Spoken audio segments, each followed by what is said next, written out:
Hello. Welcome to another episode of Level 40 Unlocked Series Reactions. Today I am reacting to Season 2, Episode 2 of the Disney Plus series, The Mandalorian. I want to thank you all for joining me and once again, welcome you here. Um, it's been a rough journey getting these things up on YouTube. The first video I did was blocked multiple times, but fortunately, the people at Disney and people at YouTube reviewed my appeal and unblocked the video. So I want to thank them for that, and you know, thank you guys for watching it and helping pushing it through. I do want to say I have thoroughly enjoyed doing this. It did put me in the damper having that video blocked, but I thoroughly enjoyed doing these reaction series. I thoroughly enjoy the series The Mandalorian from season 1, and that first episode, season 2, has already been phenomenal. So I do want to continue that with this episode right here. I know I'm a little bit behind, but that time behind is actually giving me some chances to answer a few questions I had with the Mandalorian. Now I know in the previous episode afterwards I was asking about the lack of knowledge of the Force and the Jedi's because of the time frame between Return of the Jedi and the Force Awakens. This the Mandalorian series is supposed to be taking place in between that time period, and we know that Jedi and Sith Force users are alive and around and doing their thing at this time. But I did a little fact finding and found out not too many people outside of Coruscant really were in contact or aware of Jedi. So the Jedi were still more of a mythos. Like, it wasn't like you saw them. Like, I'm aware of the CIA, but I have not met a CIA agent in my lifetime that I know of. So I'm not sure if they're like James Bond or Bourne Identity type guys who can, run 30 miles before their hands start trembling or hotwire any car or whatnot. Like, that's something that I've heard of through movies and rumor from, secret agent, man, songs and stuff like that. So I could assume it's similar to the Jedi. Like, people probably heard of the Jedi, seen holovids or holocrons or whatever type of what they call their entertainment news vids for the Jedi and whatnot, but they probably never met one. Like, they saw in the episode the Death Star blowing up through a holovid, but you didn't see any X-Wings or you didn't see, Luke or anybody celebrating. So maybe people just weren't that knowledgeable even during the time that the Jedi were around. Maybe people weren't just that knowledgeable about the Jedi's abilities or the Sith's abilities during that time. So, okay. And another thing that bothered me a little bit that I did mention in the first episode, but it was something I was thinking about based off the first episode when when he took off his helmet, I immediately said, "Oh, that's not a Mandalorian," because Mandalorians, based off of season 1, don't show their faces to anyone, and that made me think about the movies when Jango Fett is confronted by Obi-Wan in his quarters, and he does not have his helmet, and then Boba Fett, little child Boba Fett, is with him, and both of them you see their faces. And I also thought about the fact that the Clone War troopers had helmets similar to the Mandalorians, and they all were based off of clones of Jango Fett, who was supposed to be a Mandalorian, based off of his armor.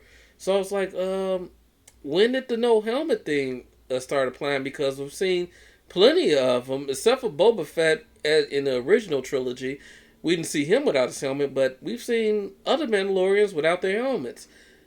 Well, did some research during this time between shooting videos and found out that that rule came in place after the Empire came into power and pretty much annihilated most of the Mandalorians. So they became more of a secret society or something like that. So that's when that rule about wearing the helmets came in place. So it wasn't around during the time of Ben Kenobi and Anakin Skywalker. That rule wasn't around during that time, or during the time of the animated series, The Clone Wars was around, because there's Mandalorians in that who also go helmetless or reveal their identity to the people. So those are some mysteries based off the series that I was a little had questions about and was a little confused of, but thankfully I found the answers outside of the series. Another answer I found outside of the series, and I know I'm taking up a little bit of time. It's already a few minutes in, but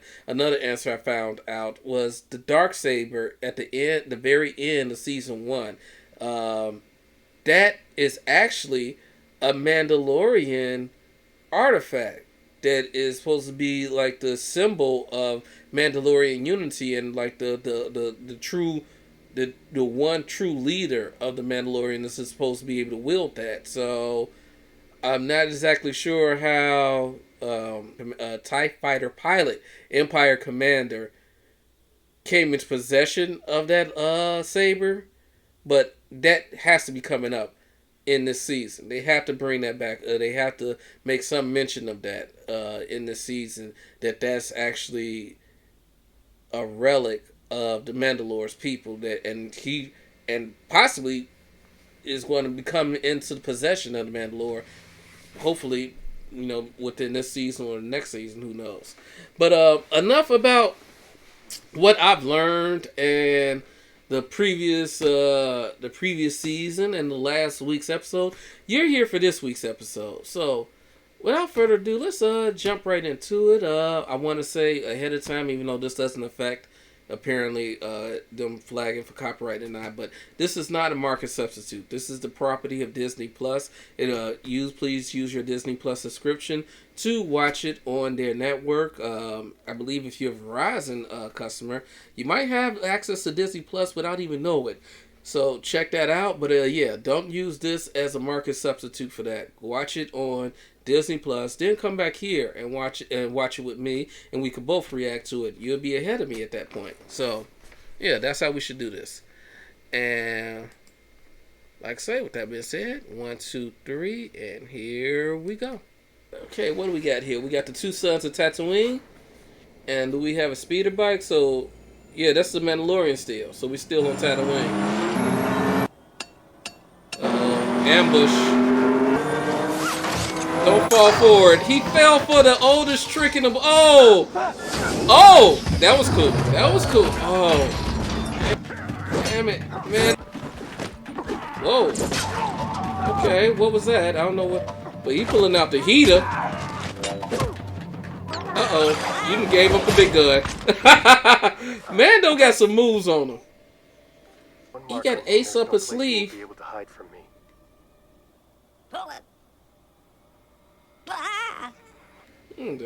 Okay. Here. It's yours. Take it. Are you going to shoot him in the back? Oh, okay. This has got some good comic relief.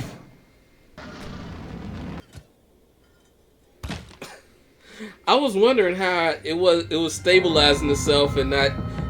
I mean, it literally is two rocket engines or jet engines and no fins, no airlines, and nothing like that. Someone's gonna be going home empty-handed. She's playing a giant ant. You finally found a Mandalorian and you killed him? He wasn't Mandalorian. I bought this armor off of him, though. My last lead on finding other Mandalorians. Is the pot right? There's no possible way. Idiots array! Hey, Thorax! Alright, he says the contact will rendezvous at the hangar. No, I'm not playing poker with a giant ant.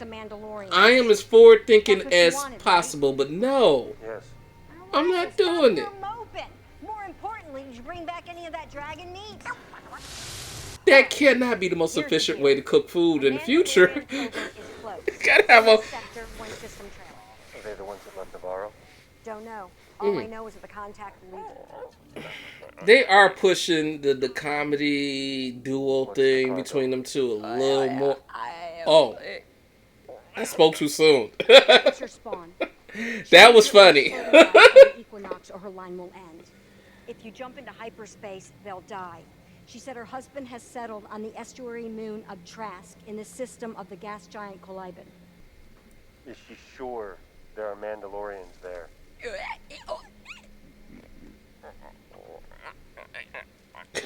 She said her husband has seen them. I'm sorry, but Star Trek wins for the Universal Translator. Traveling. It's a R2-D2 full of eggs. Do not eat the eggs, Baby Yoda. I know you have a thing for eating frogs, but there's gotta be other food on this ship for you. Okay. Is he seriously? No. No. Why? It's not food. Don't do that again. This is Razor Crest. I like this Is stuff. there a problem? We noticed your transponder is not emitting. Yes, I'm pre-Empire surplus. I'm not required to run a beacon. That was before. This sector is under New Republic jurisdiction. All craft are required to run a beacon. Well, I'm not sure I have that hardware online. We can wait. Oh, wait. There it is. Transmitting now. Be quiet. What's that? Nothing. The hypervac is drawing off the exhaust manifold. If one of them falls back, you're in trouble. Or does that. Yeah. We're up in the proximity of New Republic Correctional Transport Boxes 5. You got a runner. I'm on it. Where they get these? These guys need to be in retirement, not running starfighters as patrol. I don't think they'll break apart in this atmosphere.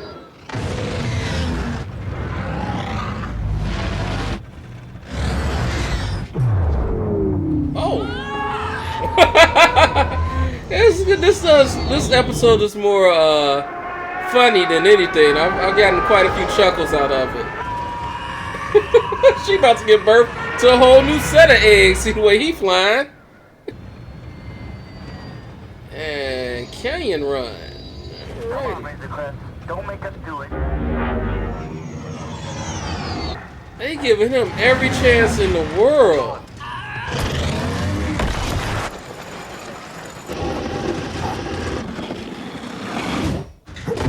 No. Oh, I was about to say, if he would have used that ramp and did some type of trick to fly back up out into the atmosphere, I would have been like, nah, no one's that good.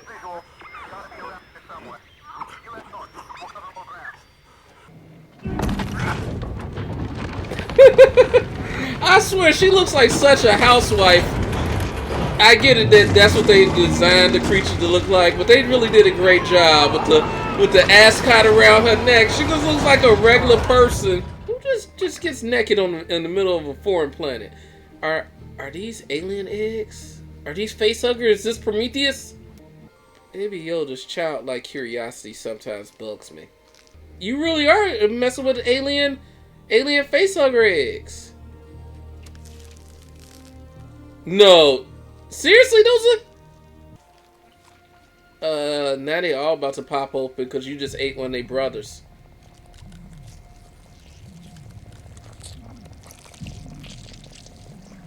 Yeah. And now she's about to die. Oh, she's the last of her species. Use your flamethrower, bruh, because you are surrounded. This is went from Aliens to Halo. I'm mixing up complete genres. She ain't even gonna get to have time to put no clothes on. Oh! As soon as I said it, too. Good. Good work. Good work. Okay. And they are getting larger in size. Yeah, much larger in size. Go. We are now in Harry Potter realm. Come on, I do not want you to die. Stop looking back. I don't want to see you get...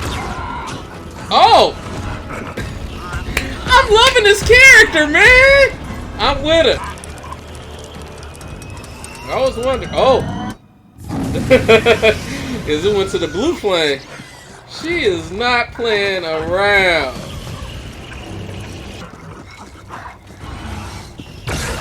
Why would anybody even come to this planet? And Baby Yoda's little scurry away was hilarious.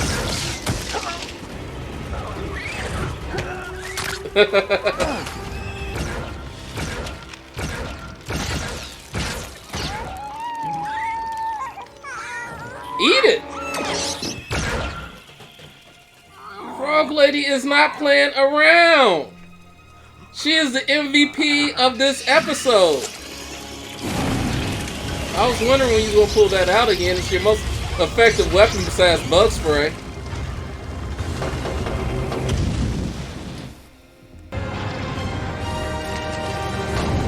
Oh, man. They gave you just a little bit of hope, and then they brought this idiot back. And what was that? And who was that? Is that the Republic? That is a lot of laser fire and sounds like Republic blasters from an X-Wing almost. What's also? Onboard security records show that you apprehended 3 priority culprits from the wanted register. They want to give you a reward. Security records also show that you put your own life in harm's way to try to protect that of Lieutenant Davin from the New Republic Correctional Corps. Let's say I forego the bounties on these 3 criminals. And you two help me fuse my hull so I can get off this frozen rock. What say you fix that transponder, and we don't vaporize that antique the next time we patrol the Rim? Okay, repairs all done. Let's see if we Baby Yoda needs to start doing some things to pull his weight. I know he healed and helped with some force levitation earlier, but it's getting him into a lot of trouble too. So all those spiders were sleeping, so he has to go and fill his belly. He's just greedy. Baby Yoda's greedy.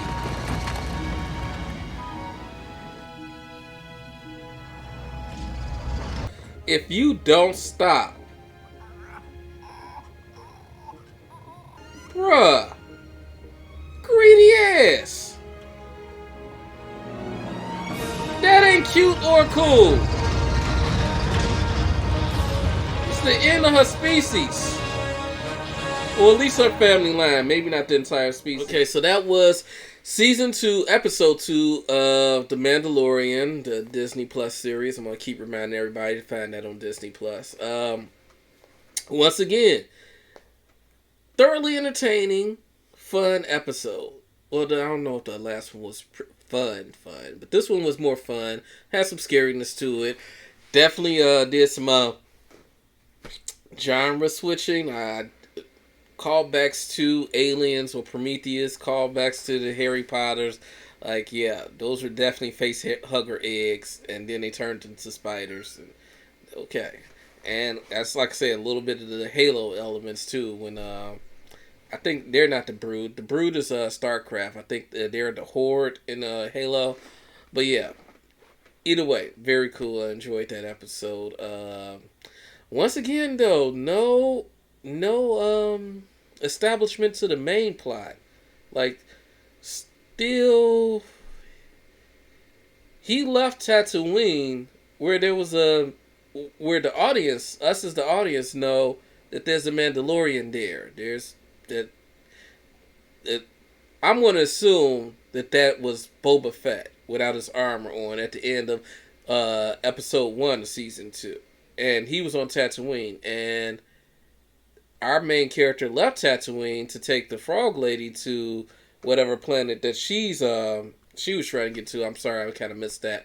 I was talking when he was giving the details of her mission and whatnot. But he's just doing ferry service right now to find another Mandalorian, even though we as the audience know that there was a Mandalorian right where he left.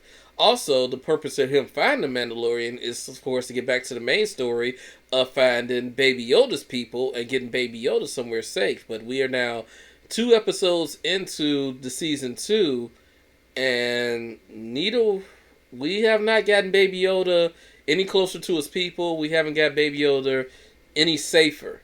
We haven't even gave Baby Yoda a name yet. We're still just calling him Baby Yoda. And at least in this episode, Baby Yoda was more trouble than he was worth. Like, he's really think that his cuteness is going to save him from his criticisms. Nah, bruh.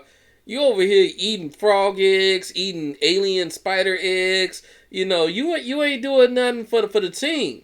You causing more trouble now. The whole spider horde woke up because you crunched down on one face hugger. Those eggs wasn't bothering nobody. Homegirl, frog lady.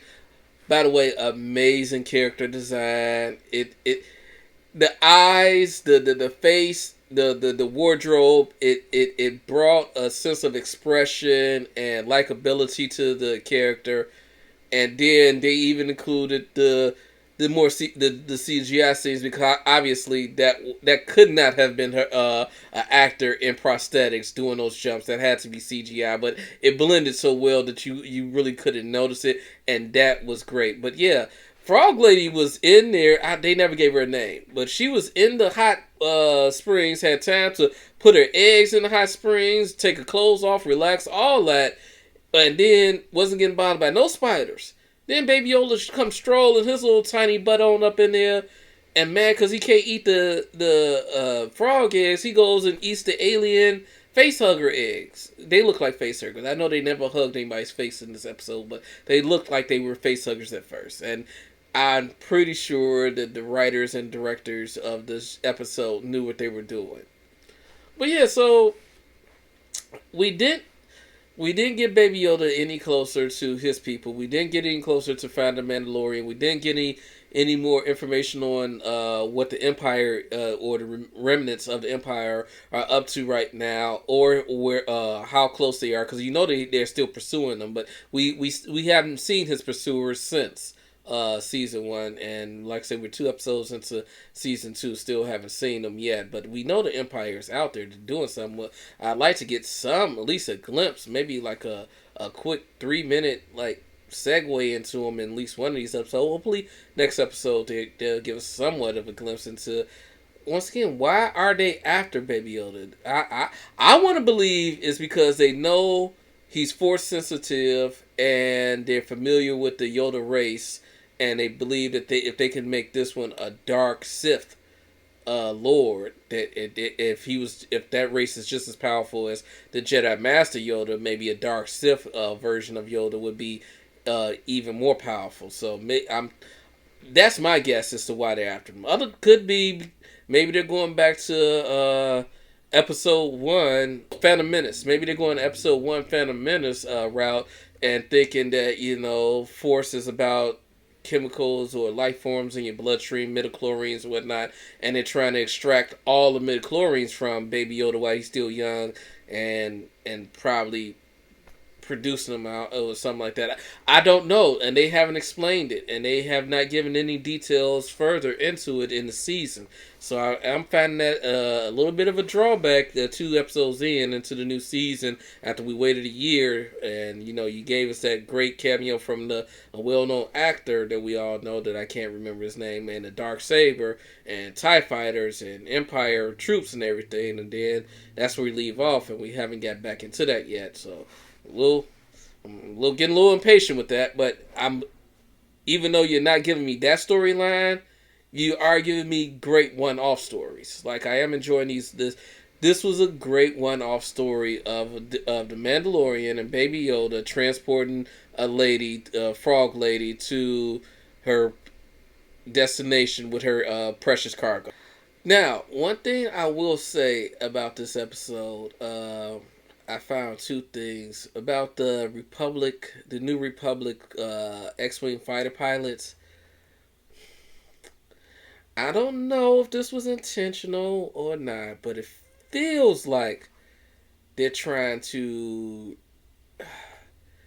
give like a shout out or a repair to police officers' reputation, because if you relate the X-wings as patrol cops about to pull somebody over for a warrant for their arrest, then to police in today's America and environment, not just today. But anyway, I'm not going to get too political on that. But I'm just saying that it is well known that the police reputation has taken a well-deserved hit. I mean, if they didn't do what they did, they wouldn't be under such scrutiny. But their reputation has taken a hit, and it seems like this episode kind of try to reverse that or restore it a little bit, because these starfighter pilots were the most polite, most patient, the most de-escalating force I've ever seen in anything, in reality, in satire, in movies, television. I've never seen. They were like, "Don't make us do this, man. Don't raise a crest. Don't make us shoot you down. Hey, we'll wait. We got time. If you don't, we're going to need that ping from you. Oh well, if you can't do that, well, we're going to have to take you to this other place, but we'll wait." And even when they called him, they was like, "Yeah, are you this guy, this ass?" Like, "Yeah, we're going to let you go with a warning after saving your life or whatnot." It was like, man, these guys were super nice, super cooperative and helpful. They were actual peacekeepers. They were peace officers. They were law enforcement. They were acting as keepers of the peace. I respect it. Too bad this is a sci-fi fantasy, a space opera, and not reality. But I see what they did there. Also, in relation to that whole, were you the person who did this, and you caught these three guys who had warrants on them, and you helped us get this one guy escape, but you saved the life. You spared the life of one of our officers. I believe all that was written in to kind of sedate some of the complaints that people were having about that particular episode of season 1. How the Mando, all of a sudden, he's in certain episodes, like in the very first episode of season 1, and I think in the first episode of season 2, Mando has no compunction about killing people. He'll tie your feet up and drag you through a door that chops your head off, or he'll tie your feet up and hang you up from a pole and shoot out the light to let wild animals or alien creatures rip you to shreds. But then when he was on the prison ship against 3 people who were trying to kill him and left him for dead on the prison ship, I'm not sure if it was going to get blown up or not. He left all 3 of those guys alive. Or the fact that he wasn't willing to kill the Republic guy in the first place. Maybe the Mando has a code about not hurting innocents or whatnot, but we haven't really. I guess they kind of established that to a degree, but you have to be a critical thinker to see them establish that. It wasn't spelled out for you that Mando has a code about not harming innocents and whatnot. But yeah, he sacrificed the mission to try and save the life of the security officer on the prison ship. I think he got stabbed by the chick with the tentacles. So either way it went, when he was in the standoff against Bill Burr's character. But then he left Bill Burr's character and the 2 accomplices alive, left on the ship. But on the other hand, he was left the transponder on the big space station that the criminal boss, black market boss who sent them on the mission in the first place, was on. So he let them get blown up by X-wing fighters. So it's kind of difficult to figure out Mando's morality, and I think that those lines and the cops letting them off, I'm gonna call them the cops letting them off, were written in to try to justify that previous episode. So that's just what I kind of, my impressions right off.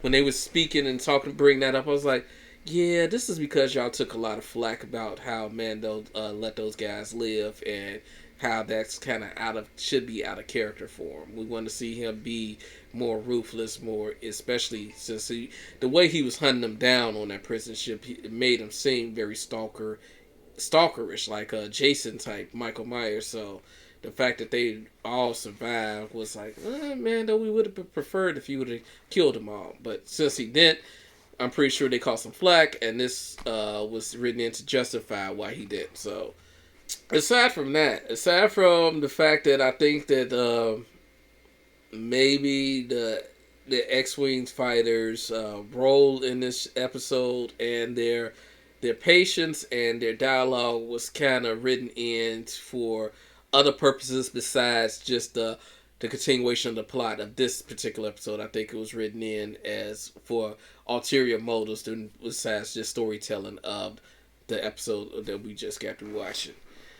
But like I said, besides that, I thoroughly enjoyed it. I'm upset with Baby Yoda for eating the eggs. The lady, like I said, I'm not sure. I thought Baby Yoda was like 800 years old or something.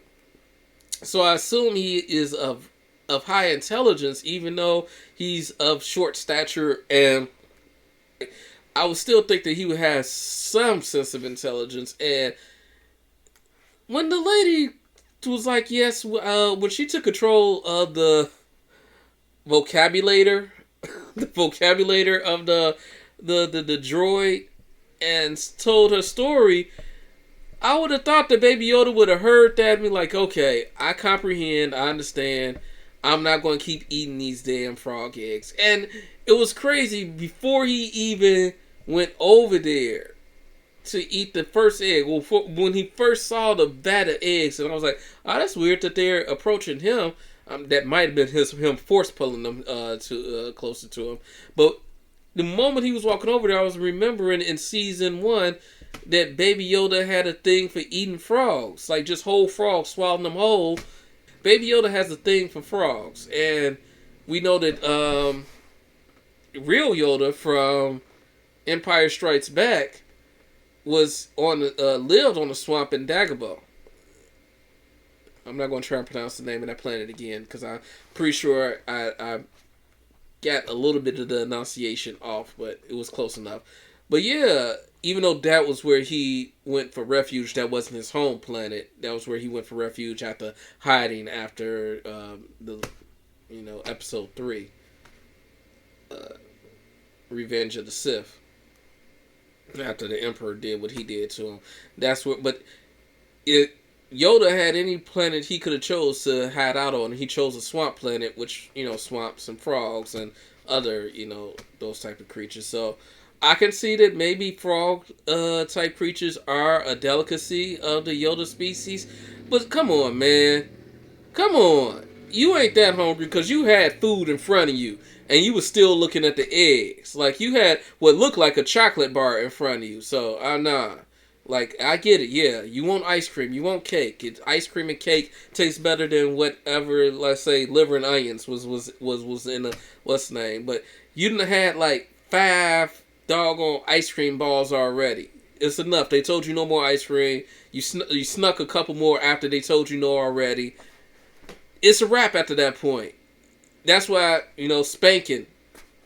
I'm just saying, but I'm gonna leave that be. I'm just saying that Baby Yoda would have got a pop from me. Would have got a little, just like that, or rolled up newspaper or something. Like, come on, you gotta learn, because you ain't listening to words at this point, and you're endangering people. You're endangering her species, and your appetite is endangering our very existence. So, Baby Yoda, you take an L on this episode.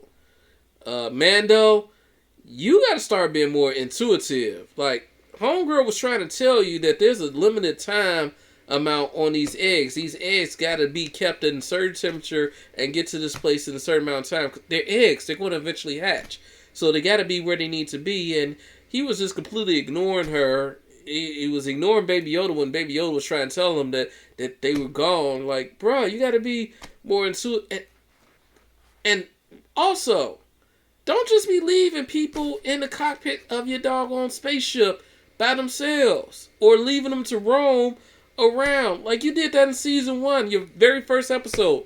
Your bounty that you caught before you put them in the carbonite froze him in carbonite. You let him just wander around your ship, talking about he looking for the bathroom. He had complete access to your armory. He could have literally grabbed one of those guns and shot you in the back. But I guess when you wear a bunch of laser-proof armor, you get a little,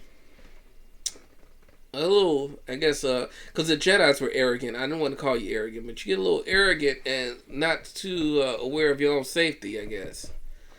But like I say, nobody's perfect. Mando, you need to start being a little bit, pay more attention to the room, read the room better, read what people, even if you can't communicate with people verbally, and this is why y'all need Star Trek universal translators. I'm saying Star Trek. I know Star Wars and Star Trek, y'all be having beef and whatnot, but Star Trek got that right with the universal translators. I don't want to see a little short, curly-haired woman speaking frog again. That was ridiculous.